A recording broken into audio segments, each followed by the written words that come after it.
आज हम इंडिया की लैंग्वेज पॉलिसी के विषय में डिस्कस करेंगे।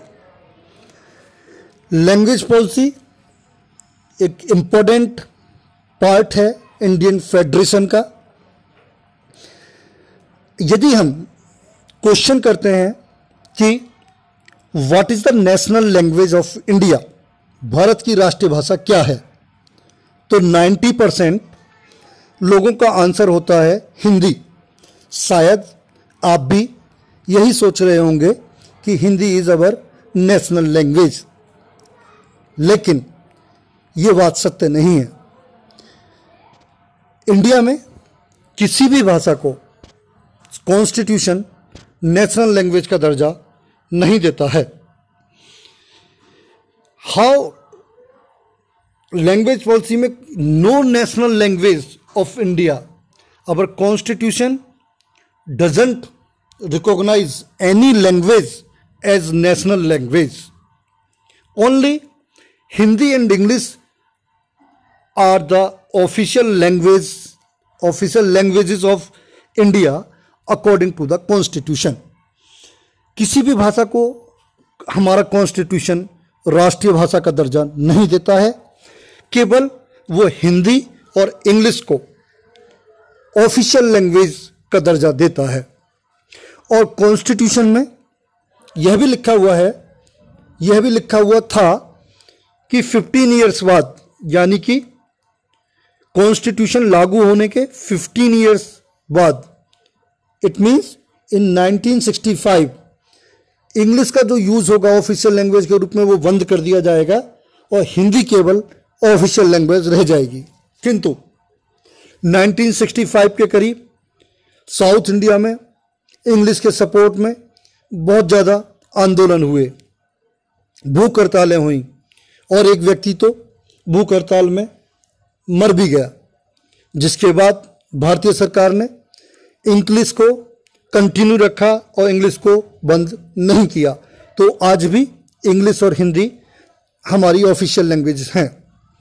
Besides Hindi there are 22 other languages recognized as scheduled languages in 8th schedule of the Indian Constitution। Hindi के अतिरिक्त 21 अन्य भाषाएं भी हैं जिन्हें हमारे कॉन्स्टिट्यूशन के 8th शेड्यूल में शेड्यूल्ड लैंग्वेज का दर्जा दिया गया है। और एजुकेशन के एरिया में गवर्नमेंट की पॉलिसी ट्रिपल लैंग्वेज फार्मूला है। ट्रिपल लैंग्वेज फार्मूला आप पढ़ रहे हैं, अब 10th में आ गए। गवर्नमेंट की ये सोच है कि जब तक बच्चा प्राइमरी और एलिमेंट्री लेवल पर एजुकेशन ले तो वो 3 लैंग्वेज सीख चुका हो। ट्रिपल लैंग्वेज फॉर्मूला है। आप देखिए, आपको यहाँ पर हिंदी, संस्कृत और इंग्लिश पढ़ाई गई होगी। पंजाब के बच्चों को इंग्लिश, पंजाबी और एक और कोई लैंग्वेज पढ़ाई जाती है। ऐसे ही तमिलनाडु में 3 लैंग्वेज हैं। ऐसे ही आप यहाँ पे यूपी में भी देखते हैं, कुछ बच्चे संस्कृत की जगह उर्दू ले लेते हैं कुछ स्कूलों में। तो गवर्नमेंट का पर्पज ये है कि ट्रिपल लैंग्वेज फॉर्मूला, बच्चों को 3 लैंग्वेज आ जानी चाहिए। ये एजुकेशन के क्षेत्र में लैंग्वेज पॉलिसी गवर्नमेंट की है।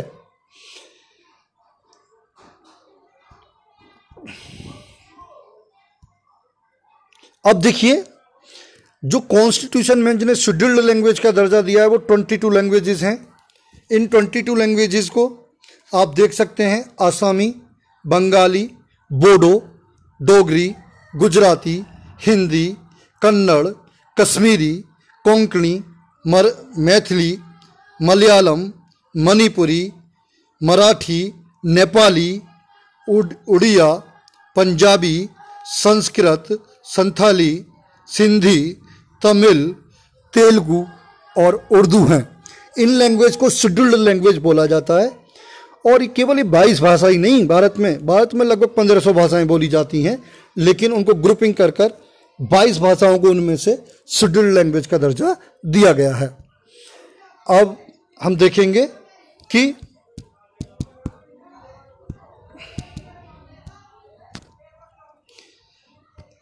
जो नेक्स्ट पार्ट है उसमें हम देखेंगे सेंट्रल और स्टेट रिलेशनशिप। सेंट्रल और स्टेट का क्या रिलेशन है इंडिया में, उसको हम देखेंगे। देखिएगा, सेंट्रल और स्टेट का रिलेशनशिप हम पहले पढ़ चुके हैं, क्लियरली डिफाइंड है हमारे कॉन्स्टिट्यूशन में, शेड्यूल्ड 7 में क्लियर दे रखा है। 3 लिस्ट दे रखी हैं, उन तीनों लिस्टों के आधार पर पावर डिस्ट्रीब्यूट की गई है। लेकिन फिर भी हम ये देखते हैं कि for long time the same party ruled both at the centre and in most of the states. India में आपने देखा कि स्वतंत्रता के बाद बहुत लंबे समय तक एक ही पार्टी ने शासन किया, केंद्र में भी और मोस्टली स्टेट्स में भी। जैसे कि आप जानते हैं कि कांग्रेस की सरकार रही है सेंटर में भी और बहुत सारे स्टेट्स में भी इंडिया में बहुत लंबे समय तक। और जब ऐसा नहीं हुआ है, as and when the ruling party at the state level was different, the parties that ruled at centre try to undermine the power of the state. और जब कभी भी ऐसा रहा है कि केंद्र में किसी और की सरकार और स्टेट में किसी और पार्टी की सरकार, तो सेंट्रल गवर्नमेंट ने हमेशा जो स्टेट की पावर हैं उनको दबाने का प्रयास किया है। देखिएगा, एग्जाम्पल मैं दे रहा हूं कि 1992 में यूपी में बीजेपी की सरकार थी और माननीय कल्याण सिंह यहां पर मुख्यमंत्री थे। उसी दौरान उनके कार्यकाल में अयोध्या में एक हादसा हुआ और एक भीड़ ने अयोध्या में बाबरी मस्जिद को गिरा दिया, जिसके कारण उत्तर प्रदेश में संविधान का उल्लंघन हुआ। यह घटना संविधान के खिलाफ थी। तो केंद्र सरकार ने, जो कांग्रेस की थी उस समय, क्या किया कि इस आधार पर कि बीजेपी की सरकार उत्तर प्रदेश में संविधान के अनुसार काम नहीं कर पाई, बीजेपी की उत्तर प्रदेश की सरकार को डिसमिस कर दिया, बर्खास्त कर दिया। बिल्कुल किया जाना ठीक था, लेकिन यहां पर कांग्रेस की सरकार ने, क्योंकि उसकी राइवल पार्टी की सरकार थी यूपी में, उसने काम और किया। बीजेपी की सरकार यूपी की तो बर्खास्त की, उसके साथ में हिमाचल, राजस्थान और मध्य प्रदेश में जो बीजेपी की सरकार थी उसे भी बर्खास्त कर दिया, जो कि निश्चित रूप से एक दुश्मनी के आधार पर किया गया कृत्य था, एक राइवल पार्टी के आधार पर था। चलिए ठीक है, यूपी की गवर्नमेंट ने गलत किया था, बाकी 3 स्टेट की इसने तो नहीं किया था। तो इस प्रकार से देखने को मिला है कि मोस्टली जो सेंटर की पार्टी है उसने दबाने का प्रयास किया है स्टेट गवर्नमेंट्स को, अगर अपोजिट पार्टी की गवर्नमेंट रही है तो। आप देखिए, आपकी बुक में एक पिक्चर दे रखी है, इसमें दिखाया गया है, ये क्लियर एक्सप्लेन कर रही है कि जब देखिएगा इसमें दिखाया गया श्रीमती इंदिरा गांधी पीएम हैं और ये मोस्टली जो स्टेट्स के सीएम खड़े हुए हैं, ये कटोरा लेके खड़े हुए हैं उनके सामने और पावर दे रही हैं वो स्टेट्स को भीख में, कटोरे में। क्यों? क्योंकि स्टेट्स में भी सरकार कांग्रेस की है और केंद्र में भी कांग्रेस की है। अब इंदिरा गांधी सेंट्रल लेवल की नेता हैं, पीएम हैं, और जो सीएम है वो उन्हीं की पार्टी के हैं, उन्हीं के सबऑर्डिनेट हैं। तो बेशक राज्य को पूरा अधिकार है कॉन्स्टिट्यूशन से, लेकिन क्योंकि पॉलिटिकल पार्टी एक है और इनके नेता हैं इंदिरा गांधी, इसलिए ये अधिकार से अपनी शक्ति को नहीं मांग रहे, ये रिक्वेस्ट कर रहे हैं। और ऐसी स्थिति में जो फेडरेशन है वो सही से काम नहीं कर रहा, क्योंकि यहाँ पर पावर जो स्टेट्स हैं वो भीख में ले रहे हैं। तो ये पिक्चर बता रही है कि जब एक पार्टी की सरकार केंद्र में है और उसी पार्टी की सरकारें स्टेट्स में रही हैं, तो फेडरेशन ने बहुत ज़्यादा मजबूती से काम नहीं किया है। अब इसके बाद में ट्रेंड चेंज हुआ, ट्रेंड चेंज होने में परिवर्तन हुआ। देखिए, after 1990 there was a new era of coalition government at the central and regional political parties became powerful in the states। क्या हुआ 1990 के बाद में? कोalition गवर्नमेंट का एरा आ गया। कोalition गवर्नमेंट, जब चुनाव में किसी एक पॉलिटिकल पार्टी को मेजॉरिटी नहीं मिलती और वो बहुत सारी पार्टियां मिलकर आपस में कोalition बनाती हैं और मिलकर सरकार बनाती हैं, तो कोalition गवर्नमेंट कहलाता है। 90 के बाद में मोस्टली जो केंद्र में सरकार बनी वो कोलिशन गवर्नमेंट थी। इसका कारण क्या था, जो स्टेट्स थे उनमें रीजनल पार्टी पावरफुल बन गई थी। जैसे यूपी में समाजवादी पार्टी, बहुजन समाज पार्टी, बिहार में जनता दल यू और राष्ट्रीय जनता दल, पंजाब में अकाली दल। इसी प्रकार से हर स्टेट में क्षेत्रीय पार्टियां मजबूत हो गईं और एक दृश्य जो था पॉलिटिक्स का, इंडियन पॉलिटिक्स का, वो चेंज हुआ। अभी मैं आपको फोटो दिखाऊंगा कैसे चेंज हुआ, उसको भी बताऊंगा।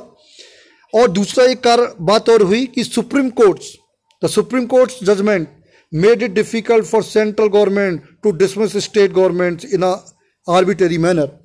जब ये घटना घटित हो गई कि बीजेपी की सरकार को बर्खास्त किया गया, तो बीजेपी कोर्ट में गई और बाद में कोर्ट ने डिसाइड करा कि इस तरीके से, मनमाने तरीके से कोई भी केंद्र सरकार अब स्टेट गवर्नमेंट को डिसमिस नहीं करेगी। इससे अब डिसमिस करना मुश्किल हो गया।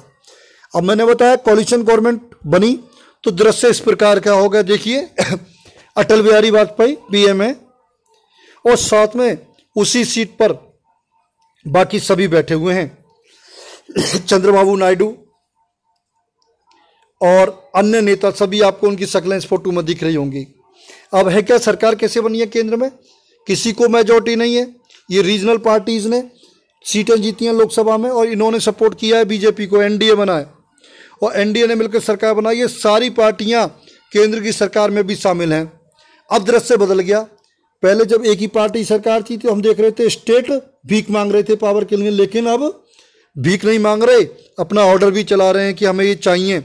और इस प्रकार से कोलिशन गवर्नमेंट से बनने से क्या हुआ, जो हमारा फेडरेशन था वो और ज़्यादा मजबूत हो गया पहले से, और ज़्यादा मजबूती से और इफेक्टिव वे से अब काम करने लगा। Thank you.